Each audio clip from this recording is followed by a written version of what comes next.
ഇപ്പോൾ അഭിജിത്തും പുഴക്കുന്നുകൂടി നമുക്കൊപ്പം ചേരുകയാണ്. അഭിജിത്ത്, ഉൾവനത്തിൽ നിന്നാണ് ശരണ്യെ കണ്ടെത്തിയത്. നമുക്കറിയാം 4 ദിവസം ഉൾവനത്തിൽ സർവൈവ് ചെയ്യുക എന്ന് പറയുന്നത് തന്നെ ഒരു മനുഷ്യനെ സംബന്ധിച്ച് എത്രത്തോളം കഠിനമായ കാര്യമാണ് എന്നുള്ളത്. ഇനിയിപ്പോൾ നമുക്ക് ശരണ്യയുടെ ആരോഗ്യസ്ഥിതി എങ്ങനെയുണ്ട് എന്നുള്ളത് നമുക്ക് അറിയേണ്ടതുണ്ട്.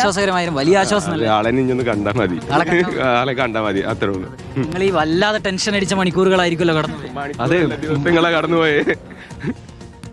നിങ്ങളൊക്കെ ശരണ്യയുടെ കൂടെ ജോലി ചെയ്യുന്നവരാണോ? അതെ, ഒരുമിച്ച് ജോലി ചെയ്യുന്നവരാണ്. നിങ്ങൾ എപ്പോഴാണ് ഈ വിവരം അറിഞ്ഞത് ശരണ്യെ കാണാനില്ലെന്നുള്ളത്? വ്യാഴാഴ്ചയായിരുന്നു അറിഞ്ഞത്. ആദ്യം വിളിച്ചായിരുന്നു, കിട്ടിയതൊന്നും ഇല്ലായിരുന്നു. പിന്നെ എന്ത് ചെയ്യണം ഒന്നും അറിയില്ലായിരുന്നു. പിന്നെ ഇങ്ങനെ ഇവിടെ വന്നു. അന്ന് അറിഞ്ഞപ്പോൾ തന്നെ വന്നായിരുന്നു. പിന്നെയും ഭയങ്കര ടെൻഷൻ ആയിരിക്കുമല്ലേ എന്താ സംഭവിച്ചെന്നുള്ളത്? പേടിച്ചു പോയിട്ടുണ്ടായിരുന്നു. 2 ദിവസം നമ്മളും പോയിണ്ടായിരുന്നു തിരയാൻ അവരുടെ കൂടെ. ഉള്ളിക്ക് കയറ്റില്ല എന്നൊക്കെ കുറേ പറഞ്ഞായിരുന്നു. പിന്നെയും കുറേ സംസാരിച്ച് 2 പേര് 4 വലിയ കാടല്ലേ? കുറേ ഏരിയകളിലായിട്ട് ശരണ്യ പറയും വലിയ കാടാ. ശരണ്യ ഇത് സ്ഥിരം ശരണ്യെ സംബന്ധിച്ചൊന്നും ഈ കാട് ഒരു കാടാണോ ചെറുതായിരിക്കും. സ്ഥിരമായിട്ട് ഇങ്ങനെ ട്രക്കിങ്ങിനൊക്കെ പോകുന്ന ആളാണ്. ഇങ്ങനെ ആദ്യമായിട്ടാ ശരണ്യെ സംബന്ധിച്ച് ഒരു പുതിയ എക്സ്പീരിയൻസ്. ഇങ്ങനെ ആദ്യമായിട്ടാണ്. വലിയ ആശ്വാസമല്ലേ? അതെ, ഇനിയിപ്പോ തിരിച്ചൊന്ന് ഇവിടേക്ക് എത്തിയാൽ മതി അല്ലേ? അഞ്ഞൊന്ന് കണ്ടാൽ മാത്രം മതി. നിങ്ങള് വല്ലാതെ ടെൻഷൻ. അതെ അടിച്ചു പറയാല്ല. ഇത് പോകുന്നതിന് മുമ്പ് നിങ്ങളോട് പറഞ്ഞിരുന്നു ഇവിടേക്ക് വരുന്നതിന് മുമ്പ്?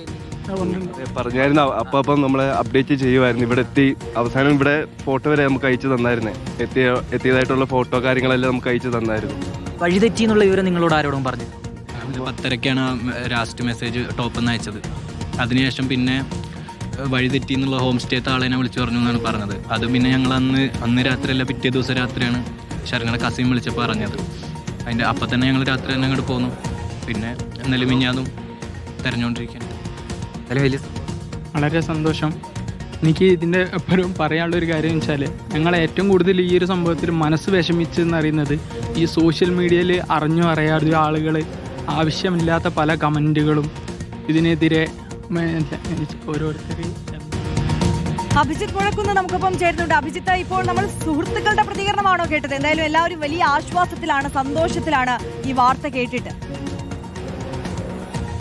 തീർച്ചയായും ആര്യ, അങ്ങനെ തന്നെയാണ്. അവർക്കുണ്ടാകുന്ന ആശ്വാസം, അവർക്കുണ്ടാകുന്ന സന്തോഷം നമുക്ക് ഊഹിക്കാൻ കഴിയുന്നതിലും അപ്പുറമാണ്. കാരണം കുറേ മണിക്കൂറുകളായി, കഴിഞ്ഞ കുറേ ദിവസങ്ങളായി അവർ വലിയ ആശങ്കയിലായിരുന്നു. എന്താണ് ശരണ്യക്ക് സംഭവിച്ചത് എന്നുള്ള ആശങ്കയിലാണ് കൊച്ചിയിൽ നിന്ന് ഈ സുഹൃത്തുക്കൾ ഇവിടേക്ക് വരുന്നത്.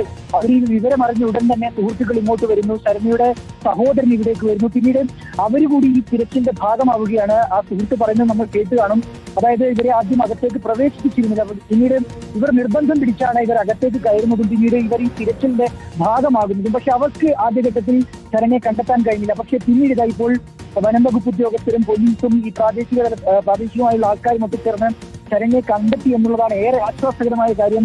ആര്യ, ഇനിയിപ്പോൾ മെഡിക്കൽ സഹായം ശരണ്യക്ക് നൽകേണ്ടതുണ്ട്. കഴിഞ്ഞ കുറേ ദിവസങ്ങളായി, മണിക്കൂറുകളായി ശരണ്യ ഈ വനത്തിനകത്ത് അകപ്പെട്ടതാണ്. അപ്പോൾ ആ രീതിയിലുള്ള മെഡിക്കൽ സഹായം ശരണ്യക്ക് ലഭിക്കേണ്ടതുണ്ട്. അത് തന്നെയാണ് ഏറ്റവും പ്രധാനപ്പെട്ട കാര്യവും ആദ്യം നൽകേണ്ട കാര്യവും. അതിനാൽ താഴെ എത്തിയുടൻ തന്നെ തൊട്ടടുത്തുള്ള ആശുപത്രിയിലേക്ക് അഭിജിത്ത് മുഴക്കുന്നാണ് വിശദാംശങ്ങൾ നൽകിക്കൊണ്ടിരിക്കുന്നത്. അതിജീവനത്തിന്റെ 4ാം നാൾ ശരണ്യെ തിരികെ ലഭിച്ചു, കണ്ടെത്താൻ കഴിഞ്ഞു എന്നുള്ള വലിയ ആശ്വാസത്തിലും സന്തോഷത്തിലുമാണ് അവിടെ കൂടിയിട്ടുള്ള കുടുംബാംഗങ്ങളും അവിടെയുള്ള സുഹൃത്തുക്കളും.